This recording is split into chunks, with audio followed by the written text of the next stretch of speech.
Hi, this is Marlene, and I want to welcome you to another episode of Stories of the Supernatural.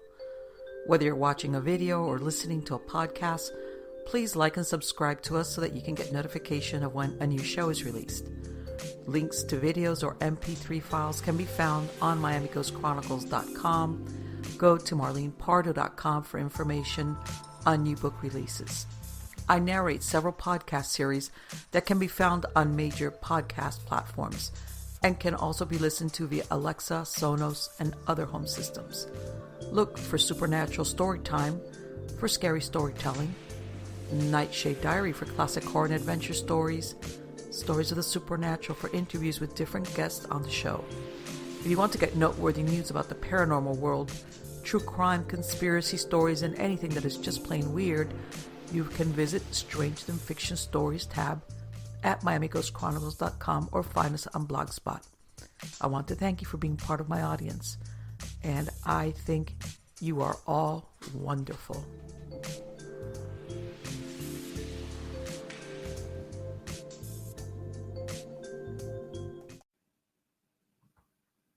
Hi everybody, this is Marlene with Miami Ghost Chronicles, Stories of the Supernatural. How's everybody doing? Good, I hope. I'm doing good. I know as everybody, I'm not going to complain anymore about that.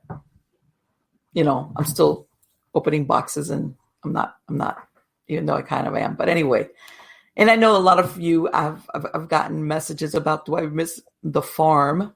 I do and I don't as far as the planting, but something I'm learning is that, as a matter of fact, that's what I was doing today. Over here, that's a little bit further up north into the state.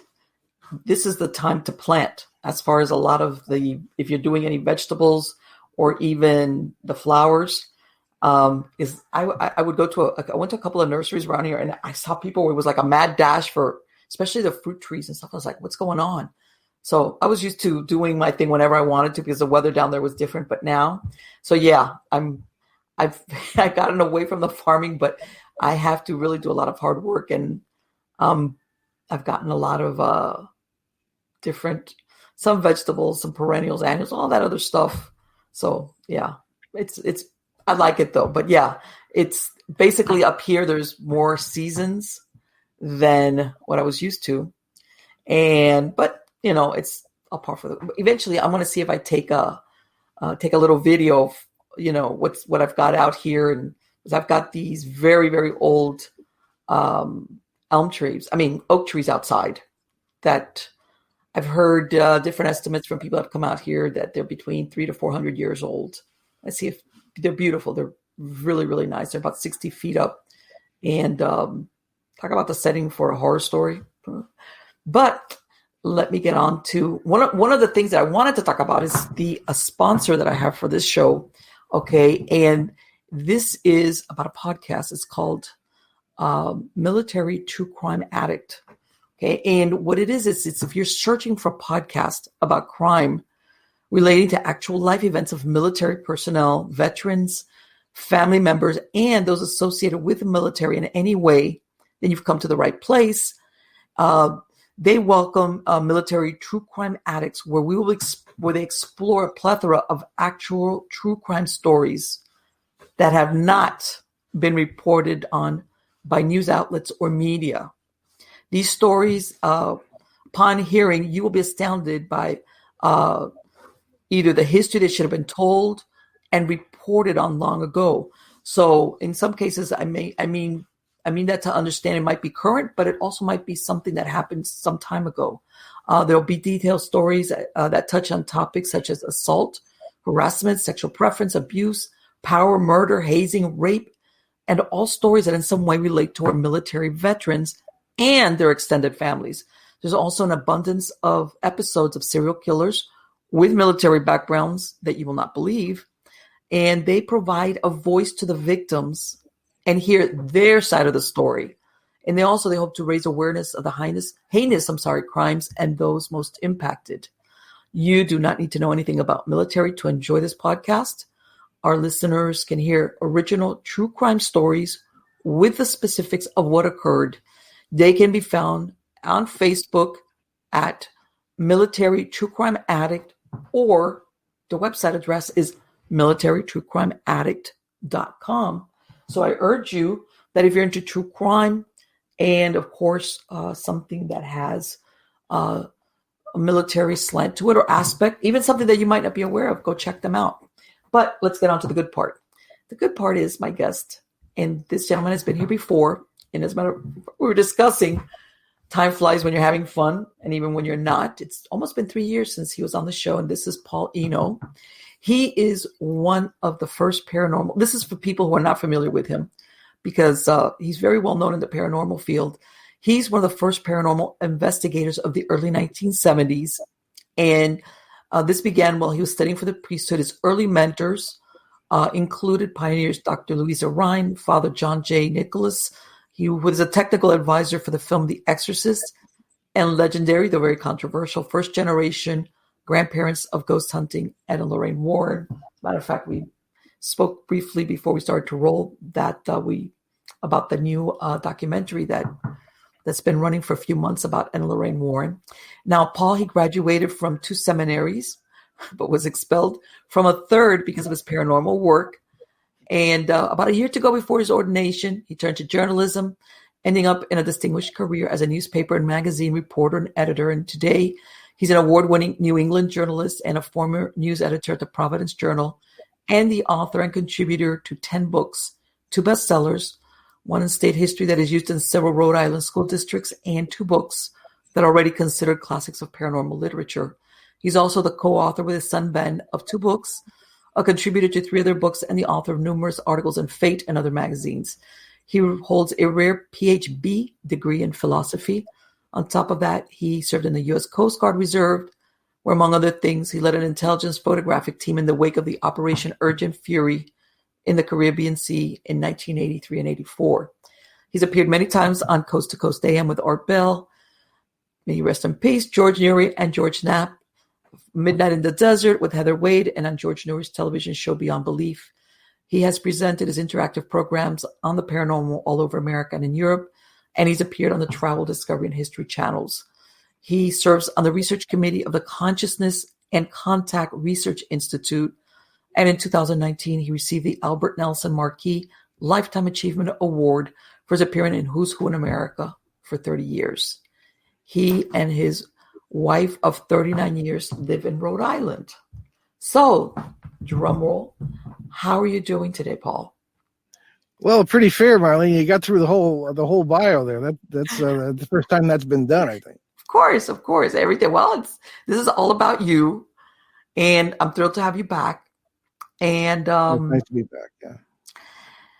So, after we spoke last, I know you've had other books come out, other things, and as I mentioned earlier, your part of the country, the Northeast, is very well known for having a lot of paranormal events. And so what's been happening, or what new books have you brought out? Well, since I was last on, which I think was, as you say, 3 years ago or so, there's been one that, my son and I, Ben and I wrote one that came out from Schiffer Books in 2016. That's Behind the Paranormal, Everything You Know Is Wrong. And then in 2019 was a book that just I wrote, and that's Dancing Past the Graveyard, Parasites, Poltergeists, Parallel Worlds, and God. Okay. So that is a book I hated writing. There have been a lot of things in the past that I worked very hard to bury the memories of, exorcisms and things of that kind that were on early on in my, well, if you want to call it a career, and other cases that I'd written about before that I expanded upon somewhat. And so that's what that pretty much was about. What's been going on is that we, as you probably know, have specialized since really 2005 in what we refer to as flap areas. Now, we've had to invent an entirely new vocabulary just to talk about this stuff because there were no words to describe the concepts, at least as far as we could find, adequately enough to write about them or talk about them. So the flap area. The term flap has been applied to UFO cases, but a flap area in our definition is a very wide area. We're working on one that's about 330 square miles at this point, from Connecticut into New York State, that involves almost incessant paranormal activity of different kinds that are not classically associated with one another. So you've got UFO phenomena, all kinds of ghostly stuff going on. You've got cryptids, Bigfoot, things of this kind, and things that don't even have names yet that are all taking place in these areas. There was a photograph that we got of a creature that I've never even heard of the like of before, standing over somebody's sink. It was taken by a security camera while they weren't home, because the area, what we refer to as the Litchfield Triangle in Connecticut, there, which has, you name it, it's going on, including the military presence, because they'd love to find out about this too. And you had break-ins taking place in which nothing was stolen. The police were scratching their heads, couldn't figure out what was going on. And this security camera got a picture of this creature leaning over this sink, and that's reproduced in Dancing Past the Graveyard. So this is what we've been doing, and it's never a dull moment. When you say a creature, are we talking cryptid or extraterrestrial type, or what was it? What did it look like? Well, I don't know, Marlene. We tend to put labels on things. I know. We all do it, and so. But as far as I don't know, ultra terrestrial. The whole point of flap areas, if our theories are correct, is you've got. Well, first of all, what did Einstein say in his special theory of relativity? Among other things, it was that time essentially is all simultaneous. There really is no past. There really is no future, which does wonders for things like reincarnation and even death itself. I mean, how can you have any of that if there's no past and no future, really? Yeah, it's all happening at the same time, right? Yeah, we just experience it that way. And more physicists have come out and said that. So that's kind of the basis of the understanding of the flap area. And you have intersect points, as we call them, overwashes, another word we had to invent, of the energies of these parallel worlds in which everything that is possible is actually real. All right, not all coming together at once, although that could be happening at this point. And theologians have talked about that. And so I think what we're dealing with is anything can happen in a flap area, because you've got interplay of different, what to us would be different times, different inhabitants, all sorts of things. And one of the reasons I hated writing the book, Dancing Past the Graveyard, was because I sort of came clean on things that I advise people not to do. I always tell people, don't do the medium thing. It's dangerous. You don't know what you're touching. It could be anything saying it and people believe it. It's too dangerous. But a lot of the cases in the book that I finally broke down and wrote about, it looks like I'm doing exactly that. Okay.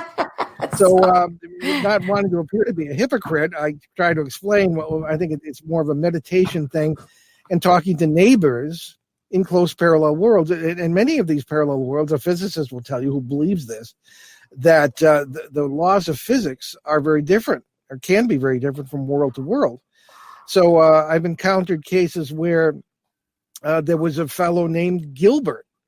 And if we have time, I can give you some background on that. I was in the seminary, a Wadhams Hall Seminary in upstate New York, which doesn't sound like a Catholic seminary, but it was. And my boss, Bishop John Marshall of the Diocese of Burlington, Vermont, knew I was involved in this stuff, and I think he wanted to keep me out of mischief. So he sent me up there to the place in the middle of nowhere, right on the St. Lawrence River, right on the Canadian border. There was nothing. We call it the tundra. There was nothing, right? However, he did not figure on the presence of Father Lawrence. That's only his first name. I give them the name in the book. Who was the not only the Catholic chaplain at the St. Lawrence State Hospital just up the road, but he was the diocesan exorcist for the Diocese of Ogdensburg. Very, very hush-hush. And he knew I'd been working with that Lorraine Warren. So I would see him walking down. Now, he lived at the seminary, but he didn't teach. So I said, who is this guy? And a very quiet, kind of a buzzy, funny voice and everything else, but wonderful, wonderful spiritual fellow. And he called me to his room one day. And he said, I hear you've been working with Ed and Lorraine Warren. And he liked Ed and Lorraine. Now, the previous faculty and the faculty I had after this, different academic levels of seminary, did not like Ed and Lorraine Warren. But this faculty was very supportive of me. I was very surprised. They were 20 and 21 years old, Okay. And so push comes to shove, I ended up assisting him at the state hospital where a lot of weird things were going on. I bet. Yeah, I mean, when the doctors would be in a room, somebody was diagnosed schizophrenic or some psychosis or something, and stuff starts flying off shelves at the other end of the room. Obviously, this is not, All right, yeah, right. This is not some family that's doing this for publicity, yeah. Yeah, so something else is going on. That's when they call in Father Lawrence. So I was involved in a couple of exorcisms, one of which was particularly traumatic. And if you want to get into that later, we can. But yeah, yes, certainly. But the background, of course, it was that that's what was happening. So I would go to the state hospital as a seminary student, and several of us would go. There was a group that would go, and it was part of our pastoral training was to, visit with Catholic patients at the hospital.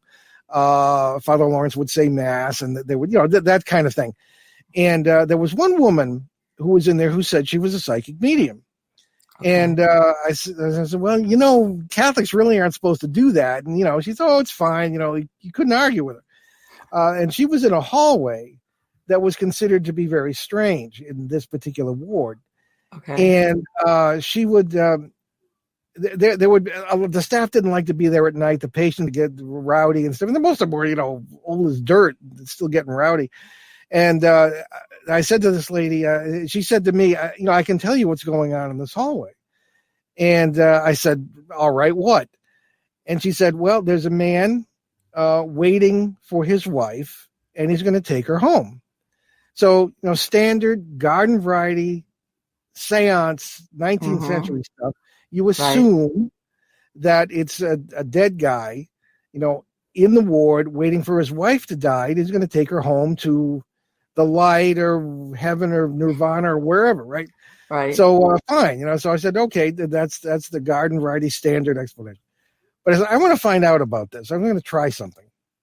So we were generally there once a week, but I all of a sudden started to show up a couple days in a row. And I said, well, there are exams going on at the seminary, and panic is set in. I want a quiet place to study. So they bought that, the nurses. So there was a little room in this hallway. It was supposed to be a chapel. It was undeveloped, so to speak. There were a couple of chairs, a table, there was a cross, and not much else. A light bulb. So I went in there, and I went into a meditative state. I learned meditation from, of all people, the Trappist monks in Spencer, Massachusetts. And little did they know what it would lead to. But I was in this state, and all of a sudden, I heard right in my ear, hello, not hello, hello. I said, all right, So I was kind of shocked. And there ensued for the better part of 3 evenings, fading in and out, a conversation with a fellow named Gilbert. Okay. And at first, apparently in what to me would be a parallel world in which it was not considered crazy to talk to the neighbors, he said. Emphasis on the last syllable, right? Because that's the way he talked. Okay. Some of his vocabulary I couldn't make out, but it was obviously English. And I had never heard of anything like this. I'd never experienced anything like it. And he was waiting for his wife. And I said, oh, gee, could this lady be right? He was waiting for his wife at the Canadian National Railway Station across the Bloody River in Prescott, Ontario. Now, I'd been there 100 times, taking the train back and forth to Montreal, because that's how you get to Montreal, 120 miles. And but it was not in our reality. It was an entirely different reality. And it was quite clear what he was saying. But again, he would kind of fade in and out. And I said, I'm across the river, like a mile away in Ogdensburg, New York. I mean, what the hey is going on? And he didn't think anything strange about that at all. And as I say, it took the better part of 3 days to kind of get through this conversation. And apparently, what I gathered in his corner of the multiverse, it wasn't considered strange, as I say, to talk to the neighbors who were simply people in different parallel worlds close by, and there was energy exchange and a communication, and that wasn't considered weird. Now, in our world, now you get a picture that here I am at the heart of a psychiatric hospital, talking to myself in this room. Now, the last thing I needed was for the staff to hear me. I would have ended up a patient. Get a room ready for him. Yeah, exactly. So I mean, it was rather comical, the setup, but it was. I didn't know what to do with this information. I went back to the seminary, and I like didn't come out of my room except to take exams over like 2 or 3 days. Finally, the faculty sent somebody to see if I was all right. And I wasn't going to blurt out what this was, but I was extremely upset. Marlene, there's nothing more terrifying than something that happens to you, paranormal or otherwise, that smashes your belief system. Oh, you better believe it. Now, things in the I see what you did there. Yeah. But as far as the actual events, they can be scary enough. But all we really have is our belief systems. Well, and that's the thing. It's almost like doesn't matter. You don't have. You know how people are trying to find proof to convince other people, but once it happens to you alone, that's it. Like you said, there's something that shifts in there. It's like I don't care if nobody ever believes me, but God, I know that this is real. Yeah, or true. That's why I never wrote about this. I think I would say we believe what we believe. Our theories and methods about the multiverse and all were developed from personal experience in the trenches. Well, this was really one of the first major paranormal experiences that I had that started to be thinking about those theories and methods. Let me ask something, Paul, and something, and this is a little bit segue. I'm surprised. Why weren't you ever tapped to become an exorcist when you were in the seminary? Well, one of I think Father Lawrence maybe had that in mind as I went, but again, I was still very young. I was at the beginning of what was called at the time major seminary. It was really the last 2 years of college, and you had to major in philosophy, and then you'd go on to 4 years of graduate theology, and then you'd be ordained, presumably. However, the little glitch in my world at the time was that I started to develop a relationship with the Eastern Orthodox Christianity. Okay. Now, people think they're just Roman Catholics without the Pope, but that's not entirely true. They're older, historically, and I thought they had a more original approach to Christianity. More out of the early centuries rather than the Renaissance or the Reformation or anything else. And I still think that's true, but I actually, and this never, seminarians in the Roman Catholic Seminary did not leave the church. They left the seminary, but not the church, right? Right. And I became Orthodox in my senior year there, and they were very gracious about it. They let me graduate. I got my degree, and then I went on to the next academic level, which was the same as the Roman seminary. It was St. Vladimir's Orthodox Theological Seminary in New York City. Very, very different in many ways. First of all, and this really wasn't on my radar when I did this. People thought it was, which is they thought I wanted to be a married priest. Orthodox parish priests are almost all married. It's considered odd not to be. Okay. So, that solves a lot of problems because it creates others. But in their seminary, their faculty, they were married. There were women students. It was so much healthier, I thought. Right. And but in any case, they did not like my paranormal, and they did not like Ed and Lorraine Warren. Oh, it was like, because I was thinking, wow, to me, it would be like his interest in the paranormal is like, that's a big red neon arrow. This is Exorcist material, Yeah, maybe if I'd stayed in the Latin church, but the Orthodox, again, you're a new convert, keep your nose in your books, out of the Warren's business, So that was an entirely different thing. And they're the ones that threw me the heck out in 1977, right? Really?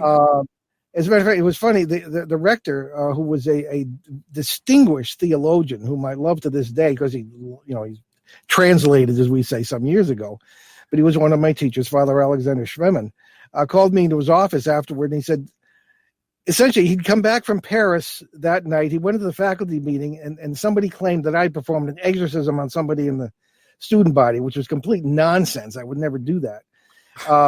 And he said, "You want to come back and study?" Right. I said, "Yes, Father, I do." But I never heard back from them. I mean, what is weird. That? So I don't know. That's very weird. It's got to be, maybe they and I both had a lucky escape. And so I kind of picked myself up, dusted myself off, and decided to get into journalism.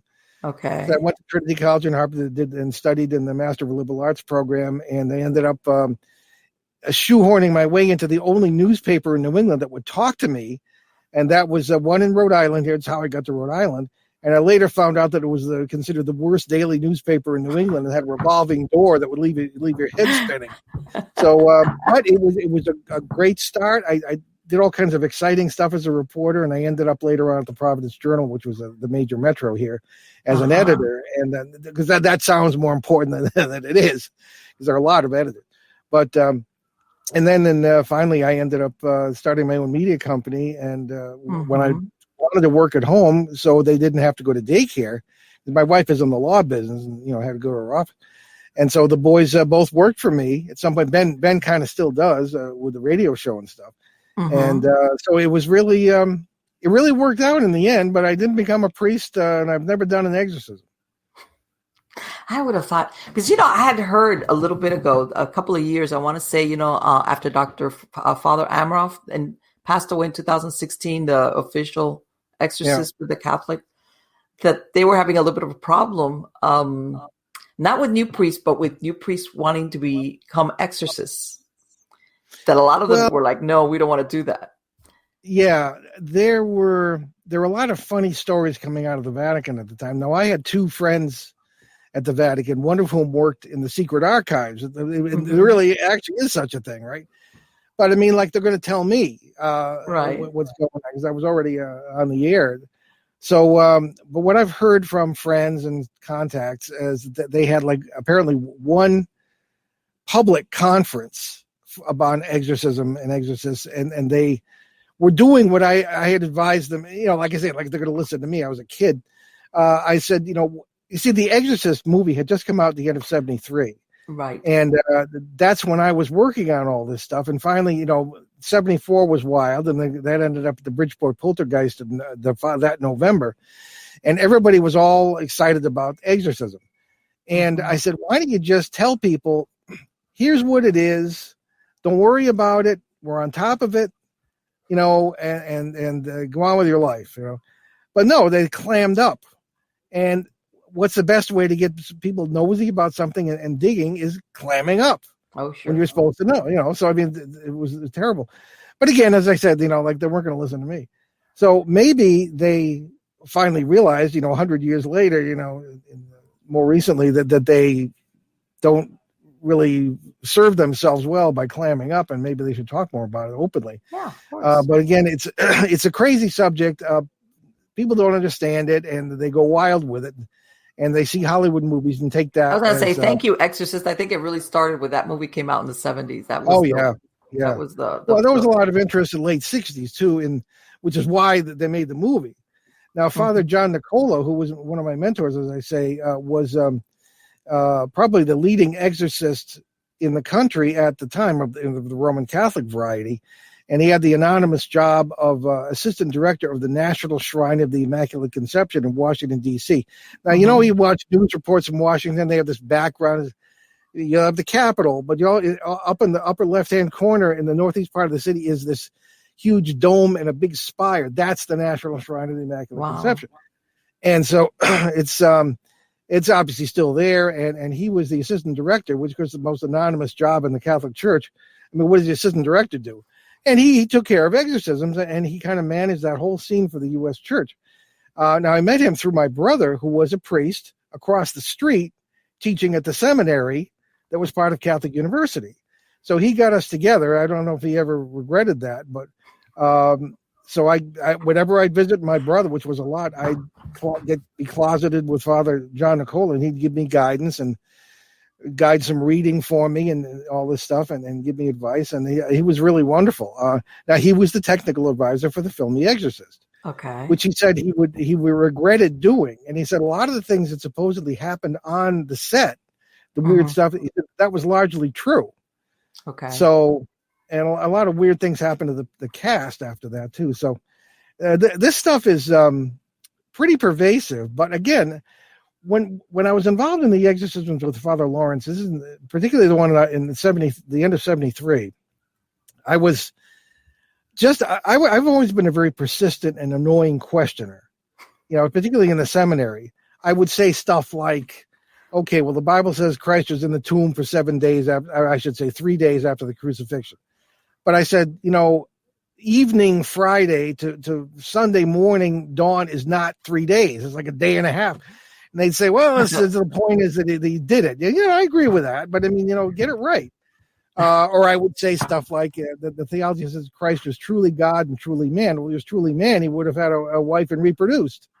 You'd think, and they don't like that. They said, of course not. What do you mean, of course not? And to this day, they're obsessed with the cervix, and the whole thing. The whole premise of Dan Brown's books, the horror that Christ could have had a child in a line of descent. And so what? Exactly. I did, and having been subjected, in the Eastern Christian mind, that doesn't bother them like that. Right. It's the Catholics and Protestants who just go to breakfast. Well, it's almost like that movie, they want Jesus dies, goes into heaven, marries the virgin, and the credits roll, and that's it. Yeah. I mean, I'm never like he's less holy if he would have lived lived an ordinary life. Yeah, I mean, I don't get it. So, and I studied all this stuff for years. But anyway, so whether they're being more forthright about exorcism, I mean, I can see that there is a lot of parasite activity. Because let's get back to that parasite, and I'm gonna explain, because for everybody, before we started rolling, I was asking Paul about that investigation that you mentioned that you were involved in when you were a young seminarian, which was the Bridgeport. And I asked you what became of the family afterwards and the little girl. And we got into the conversation about parasites, because sometimes there is that is some type of causation when you have let's say poltergeist activity, which is what they were calling it, right? In the Bridgeport. Mm-hmm. Yeah. Or something that persists. And you mentioned that family, that it wasn't per se the house, it was them. Because they went to different places. I think it's safe to say, as my friend Shane Searway does, that it's people who are haunted, not places. Mm-hmm. Okay. Now, I think that there are caveats to that. I mean, yes. Obviously, but in the case of the Bridgeport thing, and poltergeists are generally thought to be thought forms or the result of the energy produced by an agent. Is the traditional term. Right, like a PK, whatever. Yeah, RSPK and all that. Recurrent spontaneous psychokinesis. The little girl, Marcy, presumably being the agent, because she was 10, she was about to enter puberty and all this stuff. But it's been a long time since I believed any of that. All right. Now, particularly in these exorcism cases, early on, I'd only been doing this for a few years. It just got the impression that we were, as the old cliche goes, being played like bass fiddles by this thing. The ritual of exorcism used at the Roman Catholic Church is very institutionalized. It's very formal, and within the ritual are 3 actual exorcisms. Okay, and a lot of times, if something's going to happen, and it doesn't often.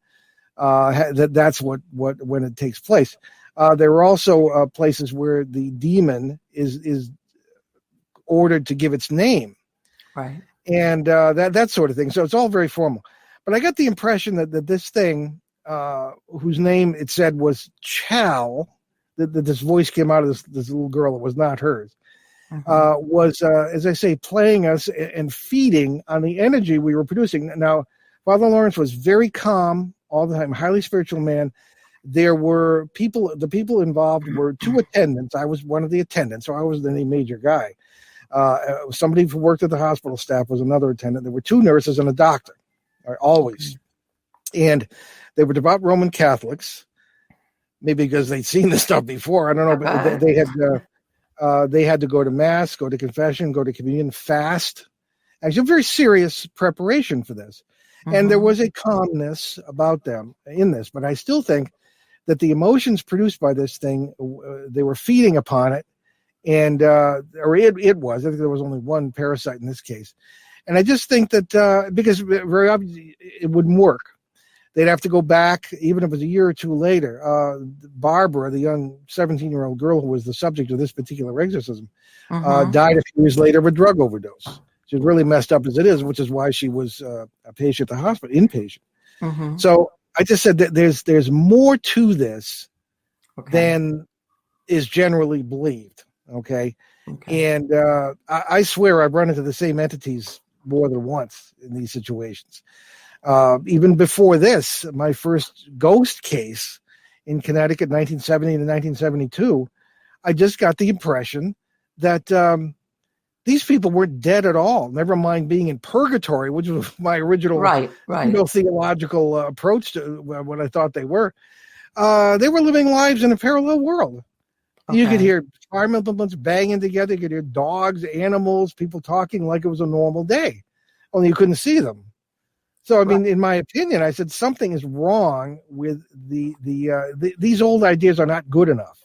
So the same thing with parasites. And then finally getting in November of 74 in this house, there were things going on I'd only read about. And it's considered one of the best documented poltergeist cases in history, because all kinds of police officers and journalists and trained people saw this stuff. I myself was hit in the leg by a flying television set and had a nice gash to show for it. I stood there with police officers and firefighters, and a refrigerator floated off the floor. The police reports were, I believe they've been hushed up since then, but I reproduced several. Ed Warren got a hold of them. This is with Ed and Lorraine Warren in this case. And this is the first case dealt with in the first of the shock docs, as they call them on the Travel Channel, which was the true story of Ed and Lorraine Warren. And the first case covered was this one, and I explained what happened to me because I'm one of the few witnesses who's not dead. Let me ask you something. Was there a triggering event that caused all these things to happen in that household, or what happened? Well, one of nobody really knows, but the little girl Marcy. This was a couple in their 40s who had a little boy who had translated, as we say, had died in the late 60s. And everybody goes, aha! Obviously, it's the jealous spirit of the baloney. The little girl was adopted from the Iroquois Nation in Ontario, Canada, several years before this. A lovely little girl, but she was very deep. There was a lot of I suppose people might say in the traditional terms, she might have been an old soul. Okay. And it's often considered that she brought something with her. Okay. Now, as I say, I've known families that have had parasites of certain kinds. I call them the farmers, have farmed, for lack of a better term, families for generations. Okay. Run into that on a number of occasions. And this could have been one of those. It's not that there's anything wrong with Native American religion. No, we're talking in general, families that regardless in general, just human, it's a human problem. Yeah. So she arrived in Bridgeport, Connecticut, and supposedly things would happen. At one point, she was supposedly, this is before the whole case broke, that they went in and the couch was lifting up the side she was sitting on, and her friend, the little girl, sitting at the other end, was very shocked, to say the least.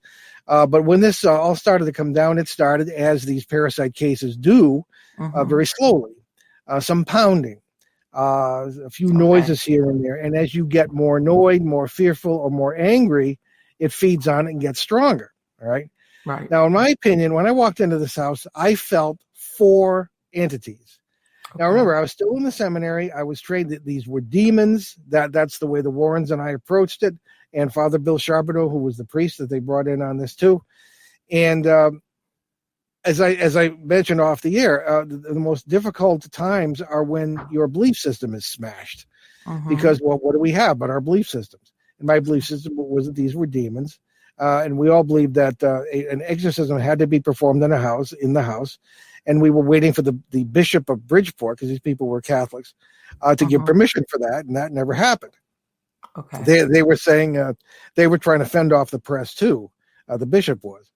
So here we are in the midst of this. It was chaos. Reporters and all people. So early on, people were just wandering in the house and looking around, and this went out far and wide, hither and yon, in the press, and so we had huge numbers of people outside the house, which I think only fed it more. Right, and also you mentioned The Exorcist had come out back then very recently, so yeah. People in the crowd were interviewed actually said they expected Father Charbonneau or me to come flying out the window like the priest did at the end of the movie.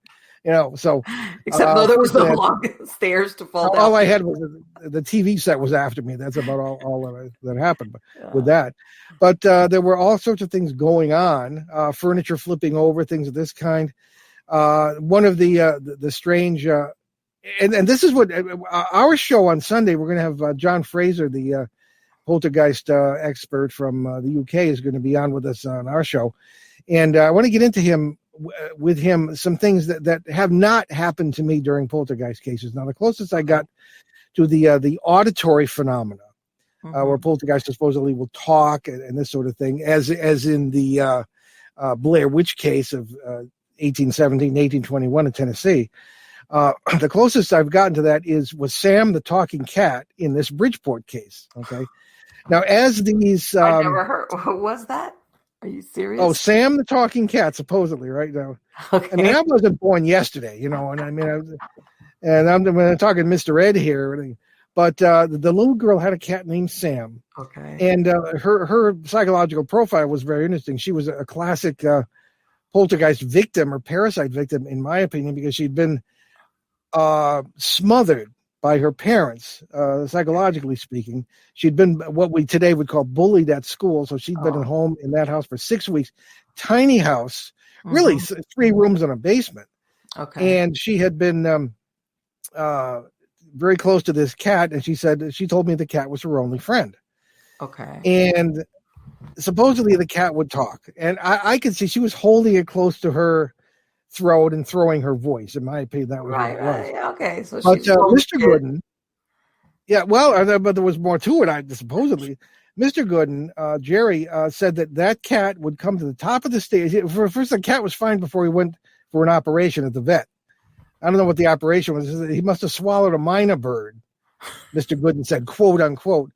He would come to the top of the stairs, the cat, not Mr. Gooden, supposedly pound on the door and demand to be let out and say, "Let me out of here, you dirty rat, you dirty Frenchman." What? That's what he said the cat would say. And he let the cat out and everything was forgiven. I mean, what? And somehow the net kept a straight face when he told you that story. I mean, I'm sorry. Yes, yeah, very serious, salt of the earth kind of guy, working class fellow, had never seen anything like this before, obviously. And he and his wife at the whole time were asking, why us? Well, let me ask you, and this is very interesting. In other words, this family, this couple, obviously their child had died, but they had never had this type of experience. It was everything happened after they had a child. Again, they had been going on for a good 6 months, with the pounding and all, and they'd recorded this, and I heard recordings of the pounding before I got there. And there were police who were consulted, and seismologists who'd been consulted. City engineers came, and the best they could come up with was that there was a hospital down the road that was having an addition put on. Maybe they were banging around to the point where, but I mean, that's obviously didn't do it. There were supposedly footsteps heard as well, a window smashed from the inside, all sorts of stuff like this in the buildup to the weekend of November 23rd, 24th, 25th, and 26th of 1974. So, but the cat, I like the cat, but I never had seen anything like it. And in all my years as a journalist, I'd never seen anything like this. At the time, there were 3 networks. There were ABC, NBC, and CBS. That was it. No cable or anything like that. They were close to New York, so the network sent reporters up. And here are these reporters holding a microphone up to the cat, begging it to say something. They did do that. From network television, right? And I guess fortunately for the cat, he kept his mouth shut, but because it would have been on Ed Sullivan like the following. Or they decided to dissect me or something like that. Yeah, right. So, I mean, I don't know what to make of that, but I did hear a story from the daughter of a witness. The witness had been a firefighter, and I'd never heard this before. I only heard this a few months ago. I was on the air with somebody, and somebody called. I was on Coast to Coast, as a matter of fact, and they called in. Okay. And said, "Had you ever heard the story of the cat and my father?" I said, "No." And supposedly he was leaving the house, and the cat followed him and said to the effect of, "Get out of here! You're never going to find anything anyway." And excuse me. And I mean, that was the first I'd heard of that. I mean, these cases, you're sometimes hearing things you never heard before. Talking cat would have been scarier, I think, than anything else. I'm sure that man never went back. Yeah. It must have been Sam what? the talking cat. Sammy I don't know. That's But supposedly, even being poltergeist cases, there are like Jeff the talking mongoose from what was about 1930 in the UK. And we did a whole show on this with a guy written a book about it. And the mongoose supposedly would talk. They would hardly ever see it, but disembodied voices in poltergeist cases tend to be rather common. Again, as in the Blair Witch case too. So this is all interesting stuff. But the closest I came to that was Sam the talking cat. You know what? I had no idea that was part of that case. That's incredible. Well, many layers in that case, yeah. And getting back to that sometimes you found, we discussed that, that case and others, that sometimes there's something that especially if you can speak to somebody in the family, it's like a generational thing. Mm-hmm. Yeah, it's true. I mentioned the example. I was giving a talk in San Diego one time, and there was a decent audience, but my eyes kept being drawn to this one woman in the back, and because there was something attached to her, there was some kind of energy there. And so at the end of the lecture, she came up and said, "You noticed, didn't you?" I said, "Yeah, what's going on?"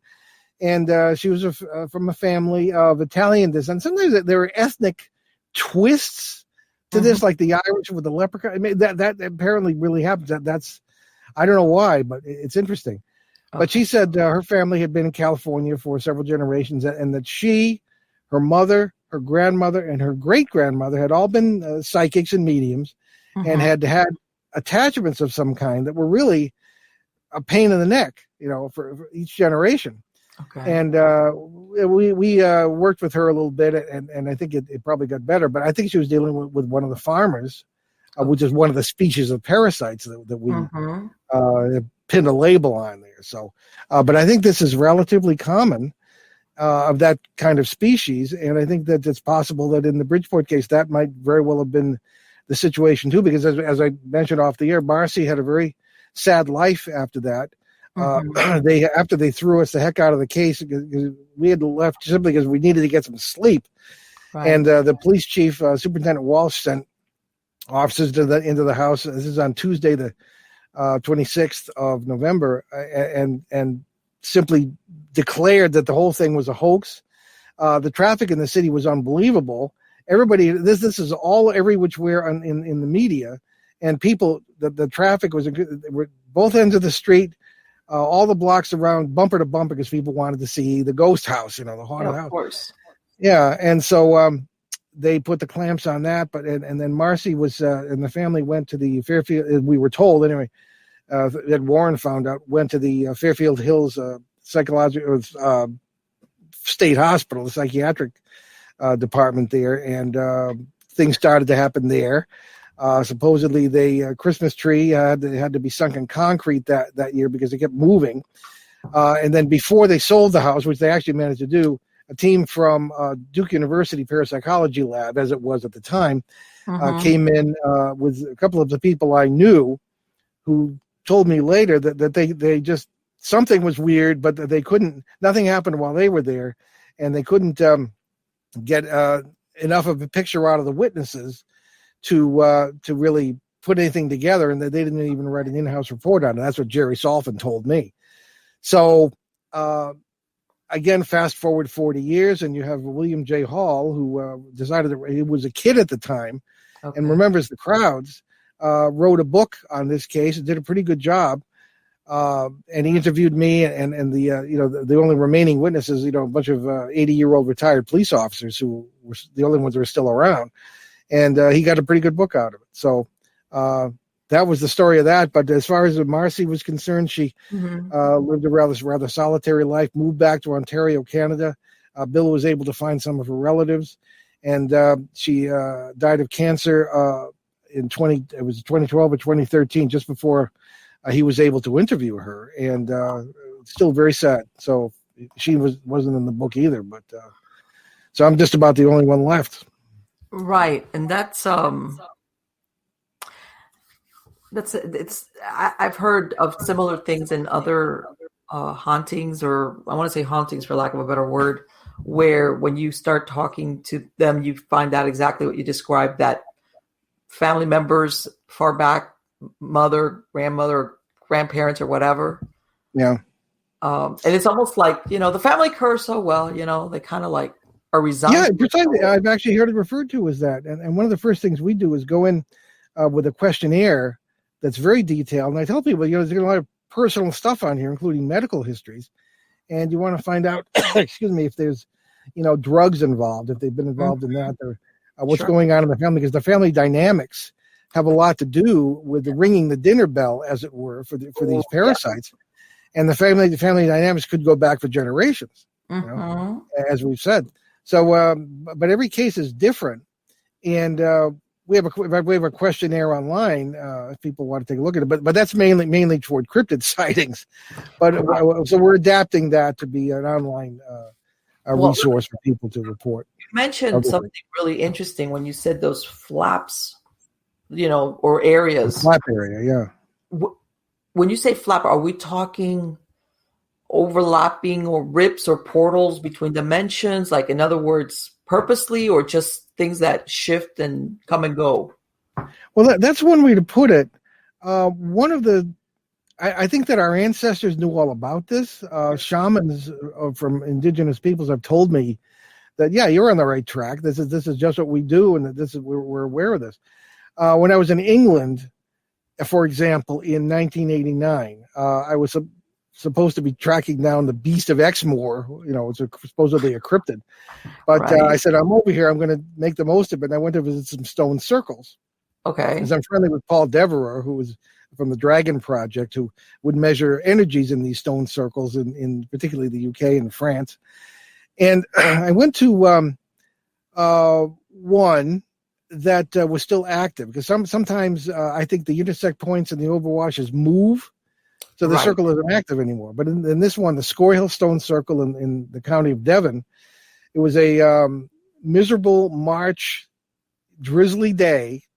And I'm standing in this circle, which is kind of the middle of nowhere. You have to go through this farm to get to what is out on the moors, as they call. I looked up, and coming from there are beautiful piles of rocks on the moors. And in this part of Devon, they call them tors, T-O-R. Yes, like this pile. And Sherlock Holmes wrote about them in The Hound of the Baskervilles. And that was set near here. So I'm looking up at this tor, quarter mile away, maybe, if that. And a line of people comes out from behind it. Some on horseback, some walking. And I really couldn't tell whether. I said, "What the hey are they?" It was a Wednesday in March. And a kind of a grim day. So what are they doing? It could have been a group of people just adventuring or something, some on horseback. But supposedly I was talking to the farmer, and he said the stones will come and go in that circle. Sometimes they'll appear, sometimes there'll be fewer stones the next day, and the people just sort of don't think anything of it at this point. So I'm wondering, here we may have the idea of an intersect point. Now, go back to the 60s. And probably one of the certainly the classic examples of this would be the Mothman case in the Ohio Valley of the U.S. John Keel, whom unfortunately died before I got to know him, was talking about window areas. That's what we're talking about. All sorts of things coming and going, intersect points, whatever you want to call it. And people, we've talked to a lot of witnesses down there who were kids at the time. Footsteps on their roofs, something landing and running around and taking off, red eyes looking in their windows and from under their furniture, increased psychic powers. Some people having very positive things happen when they encountered Mothman, whatever this creature was. One guy I'm thinking of was saying that he all of a sudden he became brilliant in math in school, got all A's, where he'd been a flop before. Wow. And was able to paint as in paintings. And other people had these horrific experiences. So all these examples of flap areas, UFOs, all kinds of things, men in black, all kinds of things going on in the same area in relatively close proximity. And people usually don't associate, Bigfoot with UFOs or ghosts or anything. Exactly. But we think they're intimately related because they're using the same processes to come and go. If it raises the question, are UFOs from other planets? Are they time travelers, in the sense of this simultaneous time moving from one consciousness stream to the other? Are they neither? Are they something we can't conceive of yet? Are they all of the above? These are all things I think we have to consider. So that's what flap areas are all about. And the one we started we've been working on one for almost 16 years now. Okay. And it was one of Ben's first cases. And this is in the Litchfield County area of Connecticut. And that's extended out to about 330 square miles at this point. Now, one of the things I asked Bill Bill Hall, when he was researching the Bridgeport book, says, see if you can, and this is something that didn't occur to us at the time, see if you can talk to people who were neighbors at the house at the time and see if anything happened in their houses. Sure enough, he found that there were things happening in their houses. And Ed Warren had a term as sort of a spillover phenomenon, but I don't think he really got it as far as, nobody did, as far as multiverse ideas were concerned. There was a spike in UFO sightings over that area at the time. So all this kind of gets into why, and why is the flap area what it is and where it is. We have kind of been researching a phenomenon known as the Bouguer anomaly. Mm-hmm. All right. Now, the Bouguer anomaly, named after a French scientist, is a gravitational anomaly. It's well known to science. As a matter of fact, they look for it when they're looking for oil and gas deposits. Engineers and seismologists look for this. And nobody really understands how it entirely works, but there are certain light elements that are involved. But with the Bouguer anomaly, where that's present, when you walk down into a river valley, such as the Ohio Valley, where the Mothman thing took place, right, or such as some of the areas of the Litchfield County in Connecticut, you walk down and you would expect that gravity would get a little heavier as you approach the center of the earth, but it doesn't. With the Bouguer anomaly, you get a little lighter. Gravity lightens up somewhat. All right, and it's very weird, but it's measurable. Okay, and we have found that in the weirdest cases we've dealt with, particularly the flap areas, the Bouguer anomaly is front and center. The strongest Bouguer anomaly in Connecticut is right smack under the Litchfield Triangle. All right. Okay. The second strongest is over on the other end of the state in the Pomfret, Putnam area, where I had my first case, 1970 to 72, where all these weird things are going on. You're hearing the lives of other people. Now, why would this have any relevance? Well, what did Einstein say about gravity? It bends space and time. Okay. Right? So now, whether it's enough to do that, whether we're all wet on this, I don't know. But we are looking into it because I think it's a distinct possibility. And it's attracted some attention anyway. So let me ask you, because you said you've been following this area for many years, have you seen any pattern of factors where there's an uptick of sightings? Like a cycle, or when we see these correlations, sure enough, something will happen. Have you found anything like that? Yes. One of the factors that could be involved here, and started perhaps 10 years ago, was having to do with our galactic neighborhood. Okay, and everything's connected, as you know. It's not just an isolated planet with nothing going on. Right. But you have a flattening of the galactic plane that happens about every 600 million years.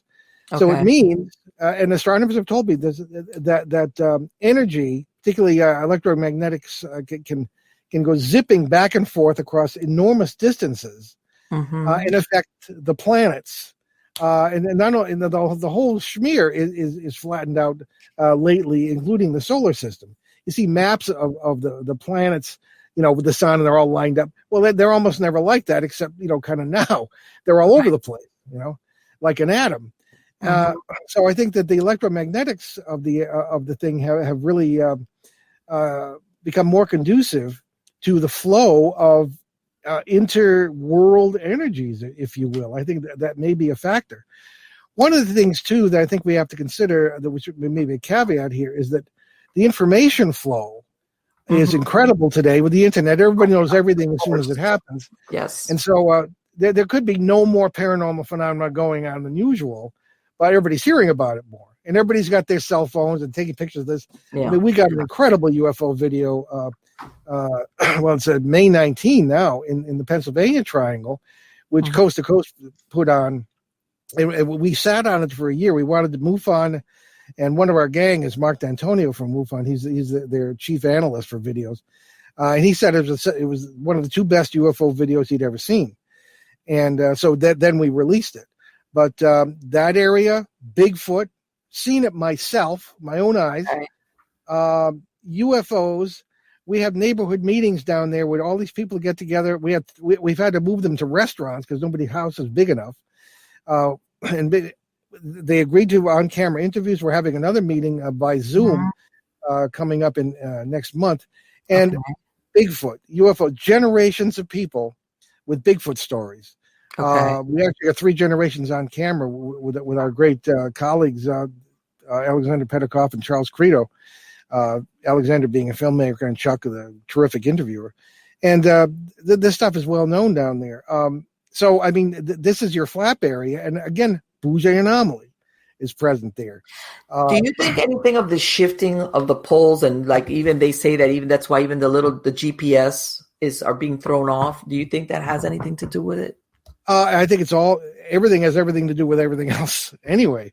Right. The magnetic pole has been gradually shifting kind of southwest for as long as it's been measured anyway. As opposed to the actual North Pole, the magnetic pole is different.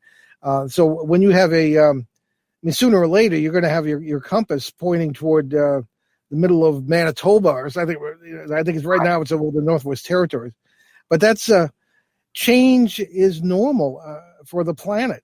You know, whether it be climate or whether like what you said it before, we never had GPS. You know, people there was exactly nobody realized that it was happening. I don't know what I ever did without it. Well, imagine you had to remember how to get to places, or like the phone, you had to actually remember telephone numbers.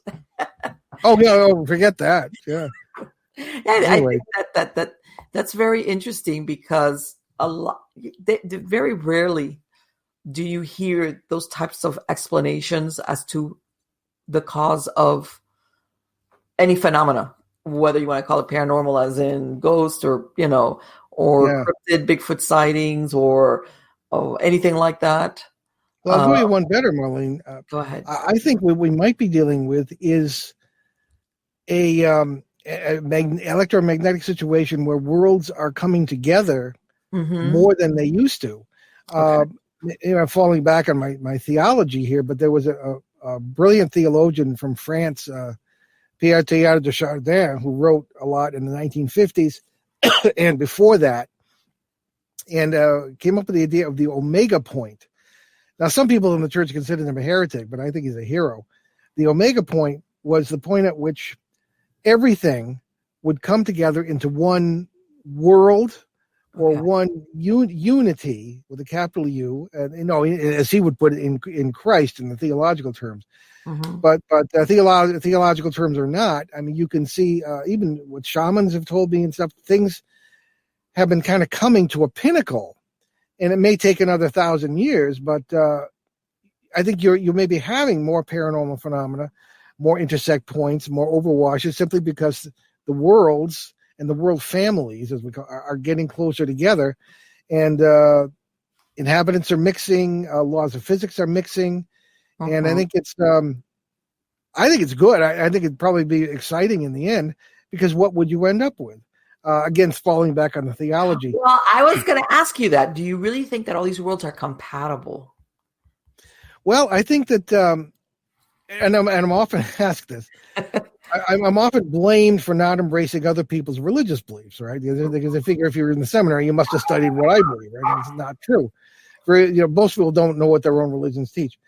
And I'm not saying anybody teaches this, but I think it's very possible that what is the theology of the creation? Okay. Right. God had infinite love that could not be contained and literally exploded into the creation.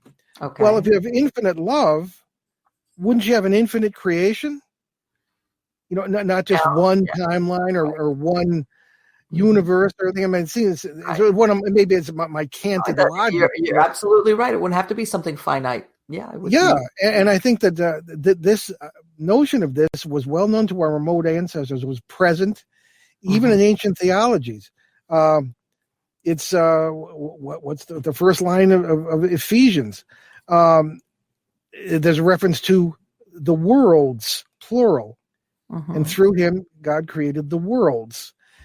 I studied Greek, so because I wanted to read this stuff in the original. The English translations are hideous, and the actual word is cosmos, which is Greek for worlds or universes. And that's the oldest documents we have in the Greek say they use the word cosmos. Throughout other scriptures of other religions, other traditions, there are references to multiple worlds, and it's very clear. I think that this is probably the best kept secret in human consciousness, is the notion of these multiple worlds. So when you have worlds coming together, and in quantum mechanics, there's a principle that all possibilities do exist. If they all came together, you might have a perfect creation. All possibilities, everything balancing out in complete elegance. And I think that's something we can be aware of now. I think the spirituality we could strive for would be awareness of the unity. Because what do we do when things don't go our way? Well, the cat died, so I'm never going to believe in God anymore. Things like that. I mean, we're all tempted toward that, but there are many, many worlds where the cat never died, never will, or never was. So. Well, and even if you think about it, even if it's not balance as we like to think of balance, as in harmony, maybe not everything has to be absolutely, mirrored for it to be harmonious. As long as it works, it's just that I want to include this world, this existence, this dimension, whatever you want to call it. We kind of been the king of the hills for so long. It's hard to think of. Yeah, or we think we are. Well, exactly. But I was constantly running into people in psychiatric wards when I was, doing pastor work, who seemed to be far more aware of this unity than other people, and that very often that's why they were diagnosed schizophrenic. And some of them were living in terrible worlds and were undergoing great suffering. Others were in very beautiful worlds. Right. I don't know if I've ever told you this before, but there was one really weird day at the state hospital in Ogdensburg. I was there doing the pastoral visits, and there was the doctor brought me into a room and said, "You got to meet this guy. I know you're interested in history." And this particular fellow was, and he wasn't, he also had physical illnesses too, as well as he was diagnosed schizophrenic. And he actually he heard jokes about people who believe they're Napoleon. This guy actually did believe he was Napoleon. He was one of those. We had the most fascinating conversation. He was talking about Waterloo, Borodino, as if he was actually there. Okay. It was incredible. And the look in his eyes was so knowing. But what ruined it at the end was I finally asked him, I said, how did you find out, or what is it that made you think that you really were Napoleon? And he looked at me very seriously and said, God told me. Well, in the next bed, there was a guy who'd been lying there like a lump the whole time, rolled over and said, I did not. So all right. I'm going back to school. He's like, okay, this is my cue to end this conversation. But the point being, there's a lot more to the universe than there appears to be. I know, and that's but what I'm saying is, like, you mentioned something about people's reality being shaken up.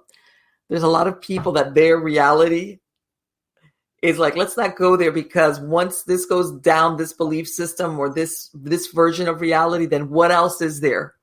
Yeah. Is not what I thought.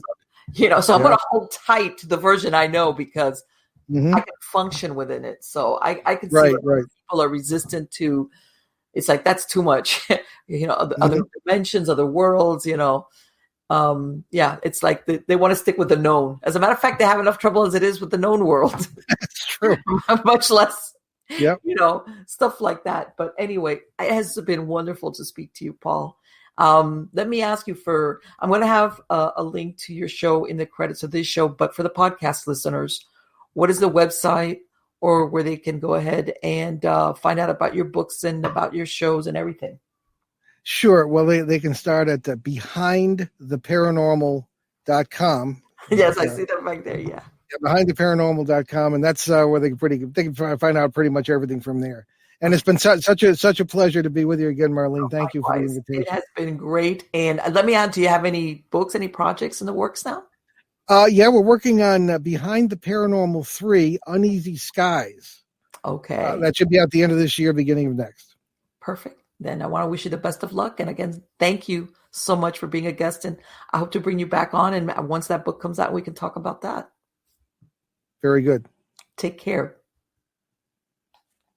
Bye-bye.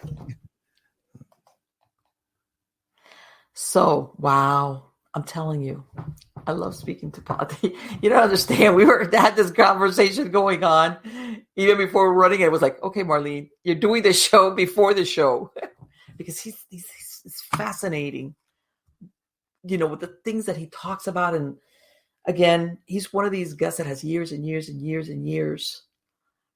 And I'm going to say the paranormal in a very broad sense. Paranormal is a UFO. And as you can tell, his background in what he studied, it sounds almost like a lot of the things that he witnessed went against what he's being taught. In a way, it was like, okay, I'm being told this is the thing, but this is what I'm seeing or what I'm experiencing, and there's something here is not quite jiving.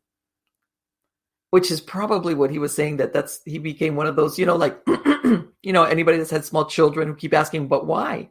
And but why? But why? Well, he was one of those probably in his classes, which is great because that's really, I think, how human beings, they develop. And when I say, I don't mean as in the individual, yes, but collectively as we progress as humans, and there's one of my dogs having a moment.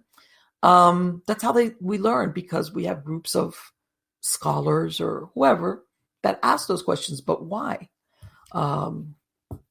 Especially when you have a certain dogma that doesn't coincide with the reality of things.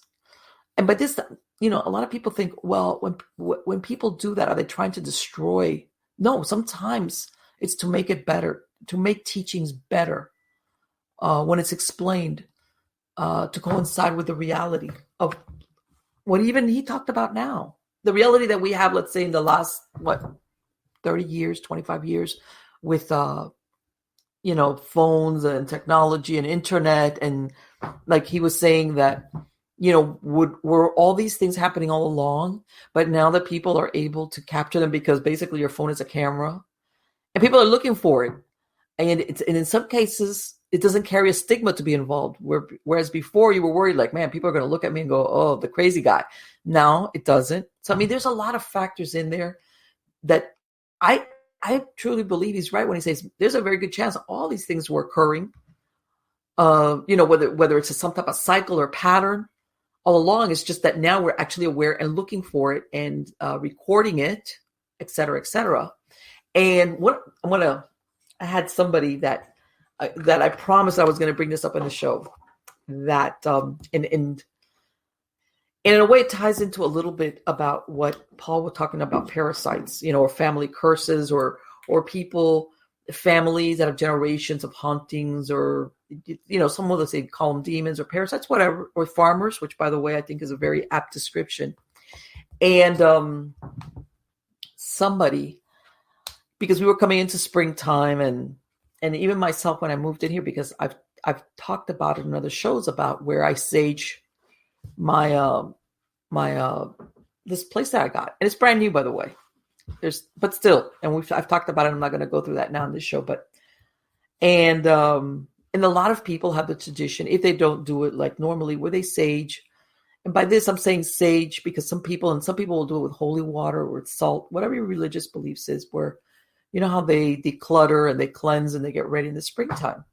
And I had somebody mention to me, like, where they had noticed this thing where after doing a saging, and I think they used also salt in the doorways and windowsills, they had in some cases, certain friends and or certain family members that for some reason, one had either stopped coming to their house or even stopped talking to them.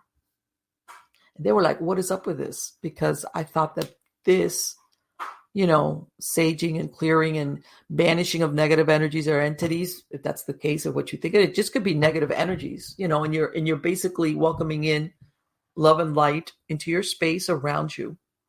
Why is that happening? I said, well, guess what? When you do this, if that person or persons has a negative attachment, you're basically putting up a you're not welcome sign. And this person might not be aware that they have an attachment. They might, more than likely, they might be totally unaware. They just can't understand, well, all of a sudden they don't really want to go to your house or want to be around you. Mostly, let's go for the fact of, let's say you did it where you live, where they don't want to come and see you. They don't want to come to your house, or they insist on, oh, well, let's meet someplace and have dinner. Or we're maybe a neighbor, we can go the neighbor route. All of a sudden doesn't want to come to see you anymore.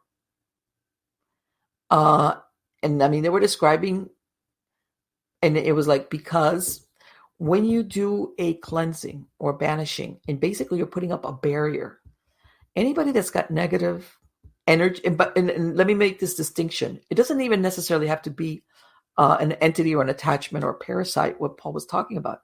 It could be somebody that's just carrying a lot of bad, negative vibes about them. And sometimes you might be totally unaware of it. It's what's going up in here, which translates down to here and then to here. And sometimes people, they appear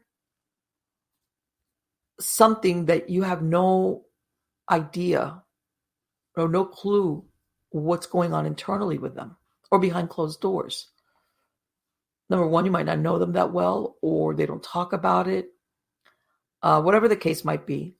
But, and that's why I'm addressing this, because a lot of people said, well, I don't understand why after I did this, I've had even friends just drop off. People don't call me, or certain people, not everybody, certain people. I said, because when you banish negative energies and entities, you are putting up a barrier for them to come to your home. They're going to feel uncomfortable. They might not understand why. As a matter of fact, I want to say 99% of the time, people don't understand why. Okay.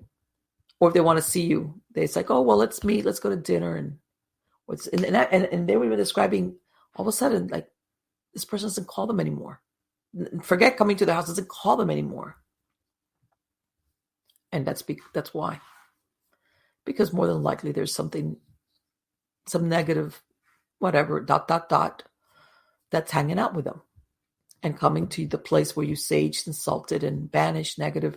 And you're only saying, I only allow light and love to come into this place. Guess what? Almost like, and I know I'm being here a little bit Hollywood here, like the vampire that can't cross the threshold unless invited. Well, this is not a question of per se of invitation, because obviously you extended an invitation to this person or persons. We're talking here where it's almost like you rescinded the do not welcome. I mean, by this, I'm sure that it's not like they're going to start hissing or, things is going to pop off of them if they come to your house, but they might even feel uncomfortable. Or like, all of a sudden they're like, yeah, and they want to leave, and you're like, what happened? What's going on? Why is this person all of a sudden feeling like they don't want to like be here? I thought they were, let's go down the route. They said that they were going to spend the day here, and now they're ready to leave as soon as basically they're here 5 minutes. And in some cases I've heard of, guests or family actually getting physically sick. And people just don't understand how did that, like they're like totally perplexed as to how that happened or why. That is why. People sometimes have negative, and by this I'm telling you, I don't think you should stop doing it. Okay? You should not stop doing this, as far as if whatever your practice is, I don't think you should stop, because there's ways around it. But it makes you, I'm just saying that this makes you a little bit more aware of that. Again, whether you want to call them parasites or attachments or whatever, Sometimes they're more common than you believe, and sometimes it's just bad vibes. Nothing, not a spiritual being, but just negative stuff going on. So if you think you're banishing only something on a spiritual or energetic field, no, you're actually banishing people that carry those vibes as well. So anyway, guys, I hope you liked the show. I've got a lot of interesting guests coming, return and new ones. So I want to go again. Thank you so much for coming back every week and being here with me. And again, if you have any stories that you want to share with me, go ahead and send them to me at Marlene@MiamiGhostChronicles. If you have any guests that you would like me to bring on, or any subjects like this one that somebody said, I want you to talk about this, because I think this happens to other people. I said, okay, let's talk about it. Any topic, anything like that, please contact me. And again, go to MiamiGhostChronicles.com for links to the videos, to the podcast platforms where the show is released on. I also host 2 other podcast series, which is Nightshade Diaries and Supernatural Storytime, which is scary storytelling. They each have their own individual sites, and you can find us everywhere. You can find a podcast version if you have certain podcast platforms that you like to find us on. I'm there. And again, if you go to MarlenePardo.com, I put on there anything having to do with my writing and the new books that are coming out. So again, guys, thank you so much. I really enjoy this time that we spent together. Take care.